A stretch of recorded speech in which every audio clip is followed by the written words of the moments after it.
For 19 years, I thought I had built something unshakable, a marriage so solid it could weather anything. Sure, the passion of our early days had settled into something quieter, but it was comfortable, predictable. With our son off to college, I thought this new chapter in life would be about us. Rediscovering each other, taking trips we'd always talked about, finally living for ourselves. But then the cracks began to show. At first, it was subtle. Emma, my wife, started working late more often. She'd always been a dedicated worker, so I didn't think much of it at first. Big projects, she'd say when she got home past 10 p.m., her cheeks flushed and eyes bright. But those late nights became routine, and her explanations grew thinner. The team needed me, she'd mumble, dropping her bag and heading straight for the shower. The change wasn't just in her schedule. Emma became distant, emotionally checked out. Conversations that used to flow easily now felt strained, like she was forcing herself to engage. I'd ask how her day was, and she'd answer in clipped sentences. Fine. Just busy. Then she'd disappear into her phone or a book, leaving me sitting there, wondering when we had stopped being a team. I told myself she was adjusting to the quiet house, the absence of our son. Maybe I was too. I tried to be patient. I sent her sweet texts during the day, hoping to break through whatever wall had come between us. But her responses became shorter and less frequent, as if she was replying out of obligation. Then came the party. That night was when the nagging unease in my gut turned into something I couldn't ignore. Emma had been insistent about attending. "It's just a small thing," she said, brushing her hair in front of the mirror. "It'll be good for us to get out." I wasn't thrilled. Work had been draining, and the idea of mingling with her colleagues didn't exactly excite me. But she seemed so eager, so unusually upbeat, that I couldn't say no. The event itself was fine, crowded, loud, and exactly what I expected. Emma moved through the room with ease, greeting coworkers and laughing at jokes I couldn't hear. I stuck by the appetizers, nursing a drink and waiting for her to loop back around to me. "Come meet someone," she said suddenly, appearing at my side and tugging my arm. Before I could ask who, she dragged me across the room to a man with a smile so self-assured it bordered on smug. "This is Alex," she said, her voice lighter than I'd heard it in months. Alex. I didn't know much about him, but the way he shook my hand, firm, confident, almost too confident, immediately set my teeth on edge. He was tall, fit, with that kind of charm that makes you distrust someone instantly. "Nice to meet you," he said smoothly, flashing a grin that felt more like a challenge than a greeting. As they chatted, I felt invisible. They talked about mutual friends, shared anecdotes from back in the day, their laughter filling the space between them. I tried to join the conversation, but it felt like I was interrupting. Emma barely acknowledged me, her focus entirely on him. When I stepped away for a moment to get another drink, I caught them across the room. They were standing closer than I was comfortable with, her hand brushing his arm as they laughed about something. My chest tightened. It wasn't just the physical proximity. It was the way she looked at him, her eyes bright and alive in a way I hadn't seen in years. The drive home was quiet. Too quiet. "Alex seems interesting," I ventured, breaking the silence. Emma glanced at me, her expression unreadable. "He's just an old friend," she said casually, turning her attention back to the road. "You two seemed pretty close tonight." She sighed, the kind of sigh that's meant to shut down a conversation. "Don't be ridiculous. We were just catching up. You're reading into it too much." Her tone was light, dismissive, but it didn't sit right with me. I let it go, but the unease lingered, settling deep in my gut. A few days later, the final blow came. Emma's phone buzzed on the kitchen counter while she was in the shower. Normally, I wouldn't have thought twice about it, but something about the timing felt off. I glanced at the screen and froze.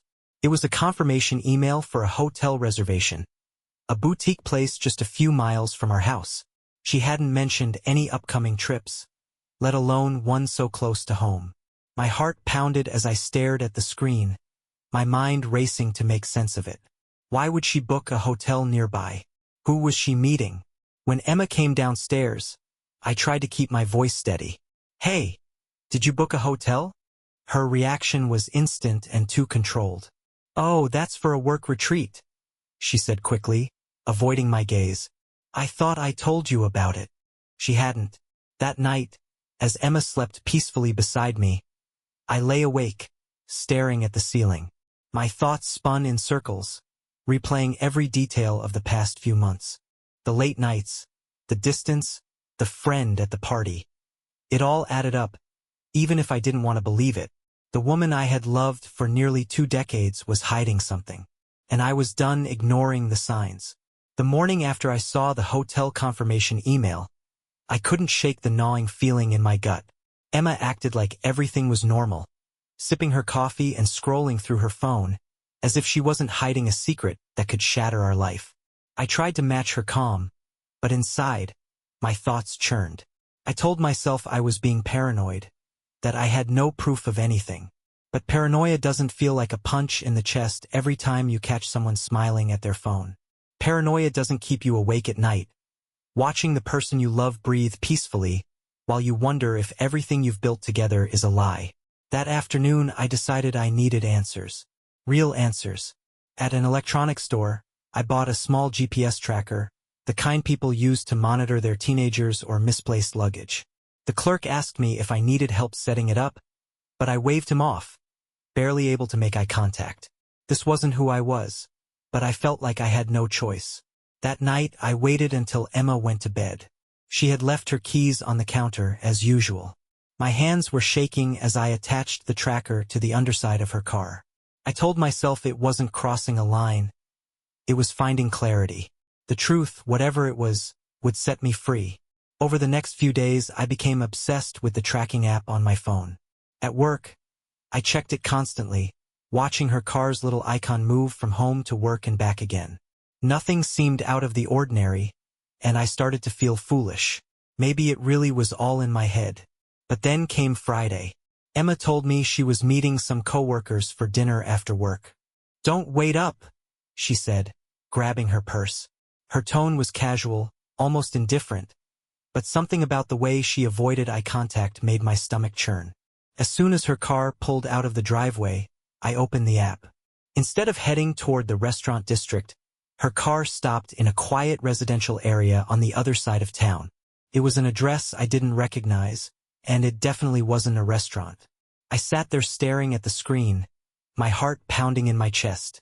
For a moment, I thought about calling her, asking where she was, but I stopped myself. If she was lying, and deep down I knew she was, she'd find a way to spin it. The next morning, I decided to confront her indirectly. "How was dinner?" I asked casually over breakfast, watching her closely. Emma barely looked up from her plate. "Fine," she said. "Just the usual gossip and drinks." Her lie was so smooth, so effortless, it made my skin crawl. I wanted to scream, to demand an explanation, but I held back. I needed more. A few days later, she told me she'd be going out again, this time for drinks with an old friend. When she left, I grabbed my keys and followed her. My hands gripped the steering wheel so tightly my knuckles turned white. I parked a block away from the address on the tracker, my heart racing as I watched Emma pull into the driveway of a modest 2-story house. She stepped out of the car, looking relaxed, almost carefree. A man appeared in the doorway, a man I recognized. "Alex." He greeted her with a smile, pulling her into a hug that lingered just a little too long. They stood there for a moment, talking and laughing, completely at ease. My stomach twisted as I watched him place a hand on the small of her back, guiding her inside. I sat in my car for what felt like hours, unable to move. My mind was a whirlwind of emotions. Anger, betrayal, humiliation. Part of me wanted to burst through the door and confront them right then and there. But another part of me, calmer, colder, knew I needed to be smart. That night, Emma came home late, her face flushed and her hair slightly tousled. She didn't even try to explain. "It was a long night," she said, brushing past me on her way to the bedroom. I didn't follow her. Instead, I sat on the couch, staring at nothing, my mind replaying the scene outside Alex's house over and over again. I thought about the years we'd spent together, the life we'd built, and how easily she seemed to be throwing it all away. The next day, I made my move. Over breakfast, I kept my voice steady. "How's Alex?" I asked, watching her reaction carefully.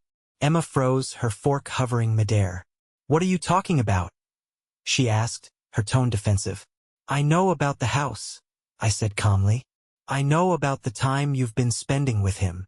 Her face turned pale, and for a moment, she said nothing. Then, she laughed. A short, hollow sound. "It's not what you think," she said, avoiding my gaze. "Then explain it to me," I said, leaning forward. Emma hesitated, her hands trembling slightly as she placed her fork down. "Alex and we've been talking. That's all." "Talking," I repeated, my voice rising despite my best efforts. "At his house? Late at night?" She nodded, her eyes filling with tears. "I needed someone to talk to, someone who understood me. But I swear, it's nothing serious." Her words felt like a slap in the face. Nothing serious? The betrayal, the lies, it was all serious to me. "Do you honestly expect me to believe that?" I asked, my voice cold. Emma looked at me, her expression a mix of guilt and defiance. "I'm not leaving him," she said quietly. "But I'm not leaving you either." I stared at her, unable to believe what I was hearing. "You think I'm going to share you?" "It's what makes sense," she said, her voice trembling. "For both of us."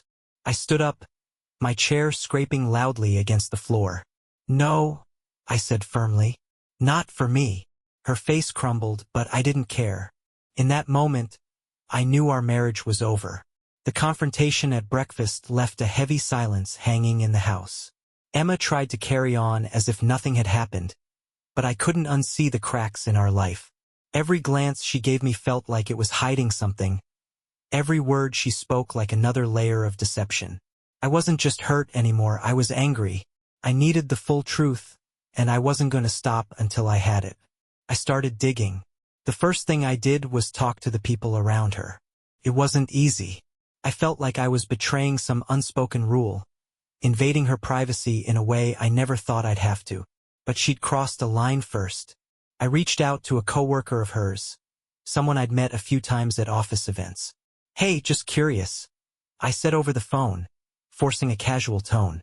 "Emma mentioned she's been working late a lot. Is that a busy time for your team?" There was a pause on the other end. Not really," the coworker said hesitantly. "She hasn't stayed late in months. Honestly, I thought she'd been leaving early some days." "Is everything okay?" My stomach dropped. "Yeah," I lied. "Everything's fine." The lies Emma had been feeding me started to unravel faster than I expected.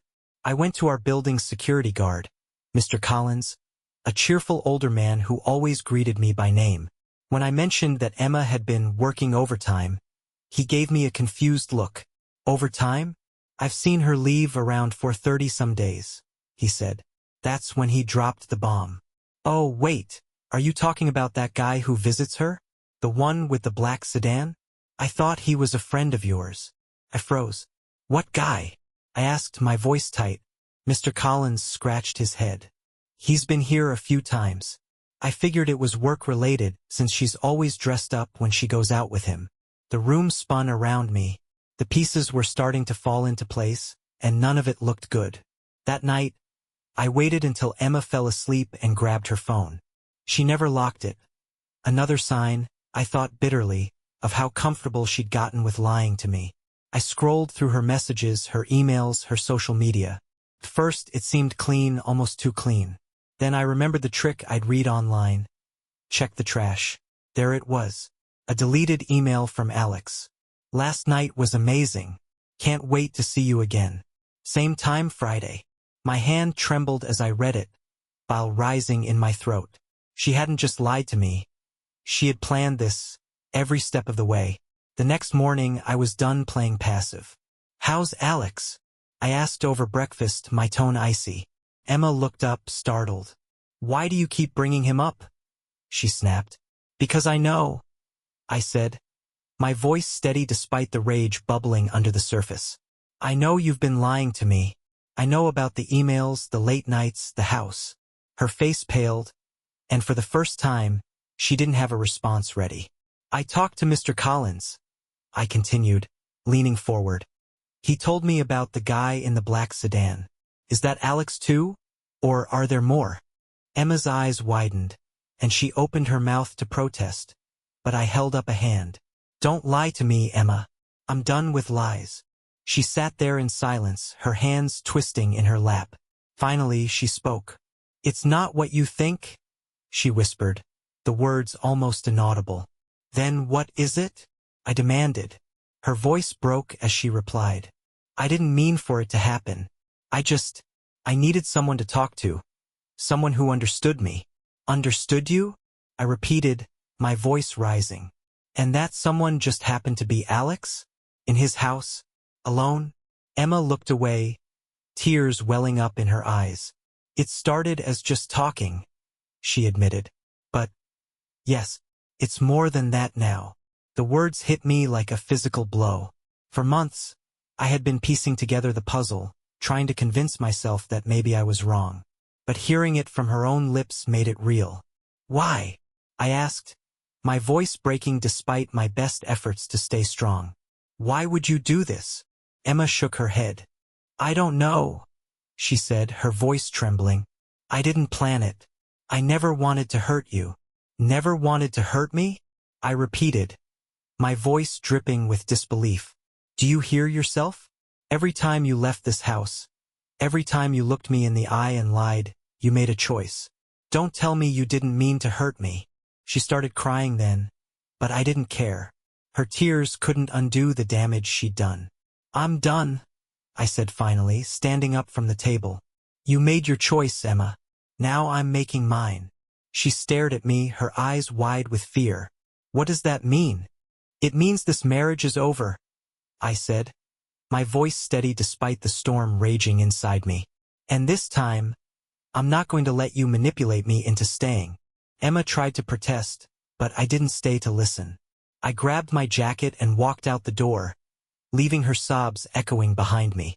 I didn't know where I was going, but I knew one thing for sure. I wasn't coming back without a plan to rebuild my life, without her in it.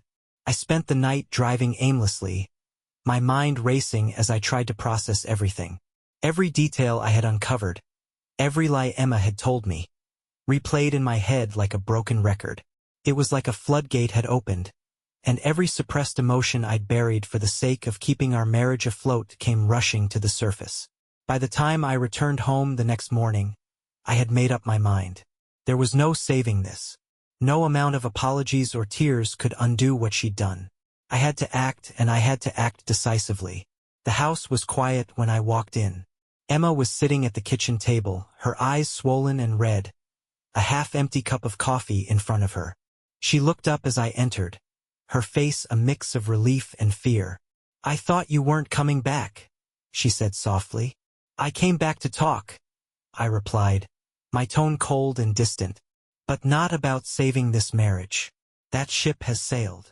Her lip trembled, but I pushed on before she could interrupt. We need to talk about what happens next.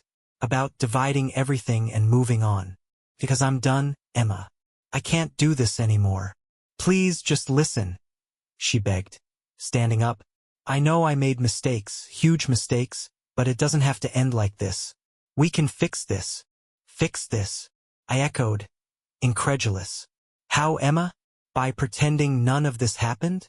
By ignoring the lies? The betrayal? The nights you spent with Alex, while I was here thinking we were building a life together. Her tears started again, but they only fueled my anger. Do you know what it's been like, Emma? To sit across from you at dinner, to see you smile at your phone, knowing you're sharing a piece of yourself with someone else. A piece that was supposed to be mine. I never stopped loving you, she insisted, her voice shaking. Stop, I snapped, slamming my hand on the table. Don't you dare say that. If you loved me, you wouldn't have done this. Love isn't what you've been doing for the past year. She fell silent, her shoulders shaking as she sobbed. For a moment, I felt a flicker of guilt, but I crushed it. I had spent months drowning in self-doubt and humiliation while she lived a double life. I wasn't going to let her tears manipulate me. "I've already spoken to a lawyer," I said, my tone firm. "I'll be filing for divorce by the end of the week." Emma's head snapped up, panic flashing in her eyes. "Wait," she said, stepping toward me. "Can't we at least try counseling? Therapy? Anything? Counseling?" I scoffed. "Do you think I need someone to help me understand why you chose to cheat on me? I don't need therapy to know that this marriage is over." She looked at me, her desperation palpable. "What about everything we've built? What about our son?" "What about our son?" I interrupted, my voice rising. "Don't you dare bring him into this. He's not here to see what you've done, and I'll make sure he doesn't have to. This is between us, Emma. And you've made your choice." Her face crumpled, and she sank back into her chair, defeated. The rest of the conversation was a blur of logistics and strained silences. I laid out my plans. I would move out temporarily while we finalized the divorce, and we would sell the house. She could keep the furniture, the decorations, whatever she wanted. I didn't care anymore. I just wanted to be free. As I spoke, I saw the realization dawn on her face. This wasn't a bluff. I wasn't coming back. "You're really leaving," she said quietly, more to herself than to me. "Yes," I replied, my voice steady. "And you need to start figuring out what your life looks like without me in it." Emma didn't say another word.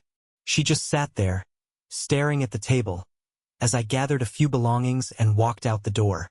The next few days were a whirlwind of meetings with lawyers, paperwork, and quiet moments of reflection. My family rallied around me, their support a lifeline as I navigated the chaos. But Emma wasn't done. She called me constantly, leaving voicemail after voicemail, alternating between tearful apologies and angry accusations. She sent long, rambling texts begging me to reconsider. "I'll cut off contact with Alex," one message read. "I'll do whatever it takes. Please, just don't throw away 19 years. But I wasn't the one who had thrown it away. One night, she showed up unannounced at the small apartment I had rented. I opened the door to find her standing there, holding a photo album from our early years together. "Please," she whispered, her voice breaking, "just look at this. Remember what we had." I took the album from her hands and set it on the counter without opening it. "What we had is gone," I said quietly. "You made sure of that." Her face crumpled, and she turned to leave, her shoulders slumped. I watched her go, a mix of sadness and relief washing over me. It was the last time I saw her before the divorce was finalized. For the first time in months, I felt like I could breathe. The weight of betrayal, of trying to hold together something that had already shattered, was gone. Now it was time to rebuild, to figure out who I was without her. And for the first time in years, that thought didn't scare me. It gave me hope. Support the channel with a subscription, it really makes a difference.